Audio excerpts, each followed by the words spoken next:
নাইবা হাঁটলো এখানে তুলো মেঘ নীল আকাশে, নাইবা ফুটলো সাদা কাশ ফুল পথের দুপাশে, সকালবেলা নাইবা ভরলো উঠোন আমার শিউলি ফুলে, প্রবাসের পুজো ছুঁতে চাই বাংলা পডকাস্ট খুলে।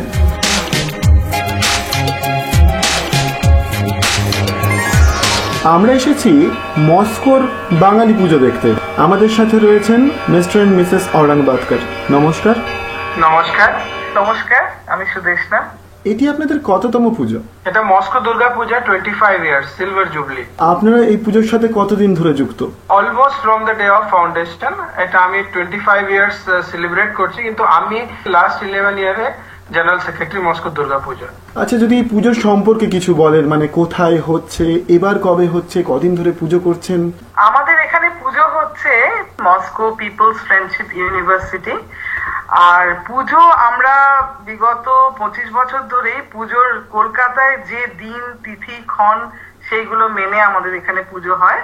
এবারেও আমাদের পুজো পুরোপুরি কলকাতার নিয়ম মেনে হবে 30, 1, 2, 3।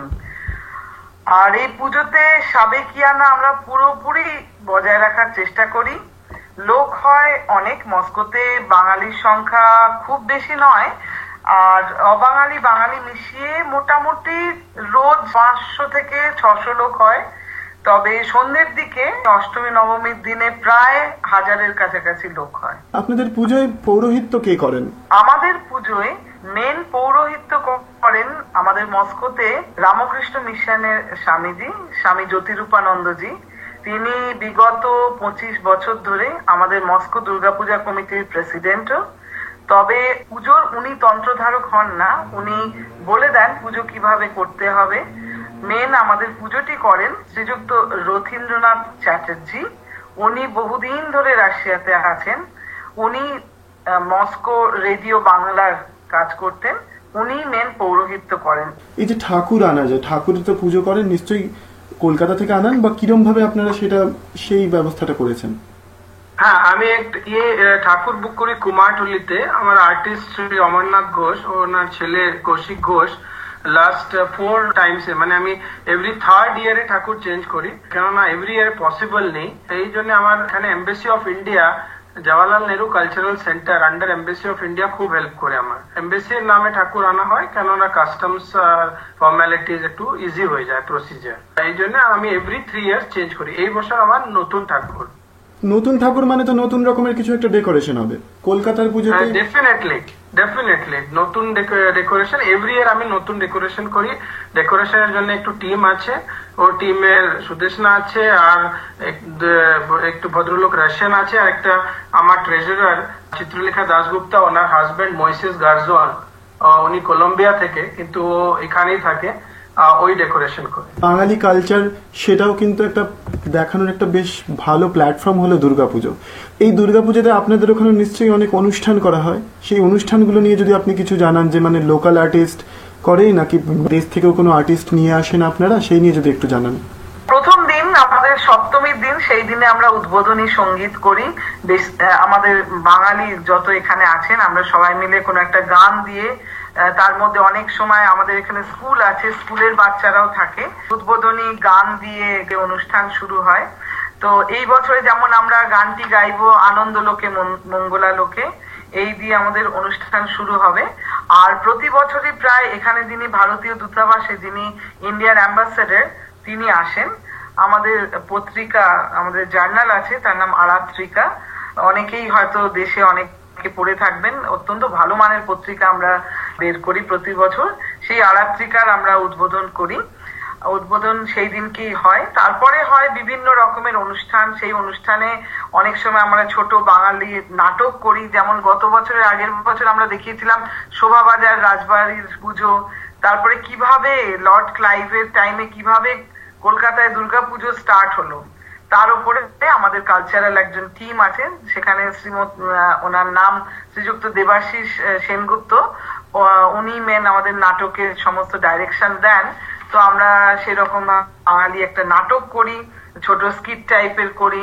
প্লাস আমাদের থাকে ধরুন জওহরলাল নেহরু সেন্টারে রাশিয়ান যারা অনেকে নাচ শেখে, তারা বিভিন্ন নাচ দেখান। মেইনলি লোকাল আর্টিস্টরাই আসেন, কিন্তু এইবারে আমরা দেশ থেকে আনছি শ্রীমান অনিক ধর। আপনারা হয়তো জানেন সারেগামাপার অনুষ্ঠানে দিয়ে যিনি অত্যন্ত বিখ্যাত হয়েছিলেন, শ্রীমান অনিক ধর এবছর আসছেন আমাদের দুর্গাপুজোয় অংশগ্রহণ করবার জন্য। তো সেই কনসার্টে উনি গাইবেন।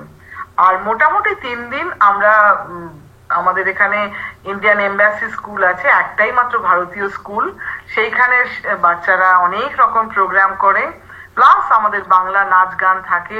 যেমন এবছরই হবে আমাদের পালকির গানের ওপরে নাচ, রানারের ওপরে নাচ, তো বিভিন্ন বাংলা অনুষ্ঠান আমরা করে থাকি। আমার শেষ প্রশ্ন মিস্টার এন্ড মিসেস ঔরঙ্গাবাদকর আপনাদের কাছে, যে বিদেশের মাটিতে তো পুজো করার অনেক প্রতিকূলতা রয়েছে, তো আপনাদের সেই প্রতিকূলতার ব্যাপারে যদি আমাদের কিছু জানান, এবং এই অনেক প্রতিকূলতা থাকা সত্ত্বেও দীর্ঘ 25 বছর ধরে আপনারা যে বাঙালি ঐতিহ্যকে মস্কোর মাটিতে ধরে রেখেছেন তার রহস্যটা যদি আমাদের বলেন।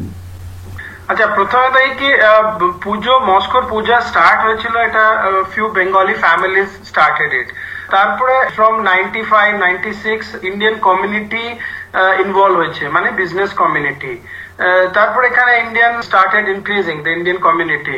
তো অ্যাজ অন টুডে মানে ইন্ডিয়ান বিজনেস কমিটি আমাকে সাপোর্ট করি, মানে they are type of our sponsors, we are the main organizers. So rather they ask us ki we have to do puja, and they push us to do the puja because everybody wants the puja. This is the only one puja. এই জন্য সবাই চায় কি পুজো হয় মস্কোয় আর successful হয়। এই জন্য ফুল Indian community আমাকে সাপোর্ট করে, মানে দুর্গা পূজা কমিটি। আচ্ছা, এই বিষয়ে আমিও একটু বলতে পারি। সেটা হচ্ছে প্রতিকূলতা অবশ্যই, কেননা দেশ আমাদের রাশিয়ায় আমরা থাকি এবং মস্কোর সঙ্গে বিদেশের অন্যান্য জায়গার অনেক তফাৎ আছে।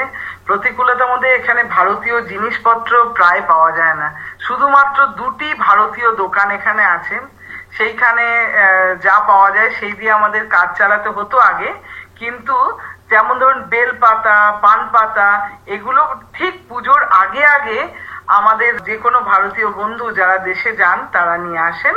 আর পুজোর সমস্ত সামগ্রী আমরা কলকাতা থেকে আনি। কলকাতায় স্পেশালি আমাদের দোকান আছে দশকর্মা ভান্ডারের থেকে পুজোর সমস্ত সামগ্রী আমরা পুজোর আগে নিয়ে আসি। অনেক প্রতিকূলতা অবশ্যই, প্রথমত মস্কোর ওয়েদার, একটা আবহাওয়া টোটালি প্রতিকূল বাইরে কোথাও পুজো করার, সেই জন্য মেন আমরা বড় হল নিয়ে করি। আর কিন্তু এই প্রতিকূলতা সত্ত্বেও প্রতি বছর যখন বাঁধ ভাঙা মানুষের আসেন, এবং সবাই এত, শুধু ভারতীয় নয় রাশিয়ানরাও যেরকম অসীম আনন্দ নিয়ে পুজো উপভোগ করেন, তারা আমাদের কালচারাল অনুষ্ঠান, তারা আমাদের সমস্ত ভাবে তারা সাহায্য করেন। তো সেই দেখে বলতে পারেন আমরা উৎসাহ পাই। তবে হ্যাঁ, অবশ্যই দেশের পুজোয় যে মজাগুলো থাকে, যেমন ধরুন এক প্যান্ডেল থেকে অন্য প্যান্ডেলে যাওয়া, কোন প্যান্ডেল ভালো হলো, কোথায় ঠাকুর সুন্দর হলো, কোথাকার আমাদের ভালো ডেকোরেশন, এগুলো অবশ্যই আমরা মিস করি। তবে সকাল থেকে সন্ধে অবধি আমাদের মণ্ডপে আমরা বসে থাকি, সবাইকে আহ্বান জানাই পুজোয় আসার জন্য। এবং এই 5 দিনের জন্য আমাদের ভারতীয় শিশুরা, বিশেষ করে আমাদের যে ইয়াং জেনারেশন, তারা সবাই বসে থাকে, তারা সবাই জিজ্ঞাসা করে আবার পুজো কবে আসবে। সেই আশাতেই আমরা শত প্রতিকূলতা সত্ত্বেও পুজো চালিয়ে যাচ্ছি এখানে। অনেক ধন্যবাদ মিস্টার এন্ড মিসেস ঔরঙ্গাবাদকর। আপনাদের এবং সমগ্র মস্কোবাসীকে বাংলা পডকাস্টের তরফ থেকে জানাই শারদ শুভেচ্ছা। অনেক ধন্যবাদ। পুজো আপনাদের খুব আনন্দে কাটুক, খুব ভালো কাটুক। অনেক শুভেচ্ছা রইল, শারদীয়া শুভেচ্ছা, শুভ শারদীয় শুভেচ্ছা।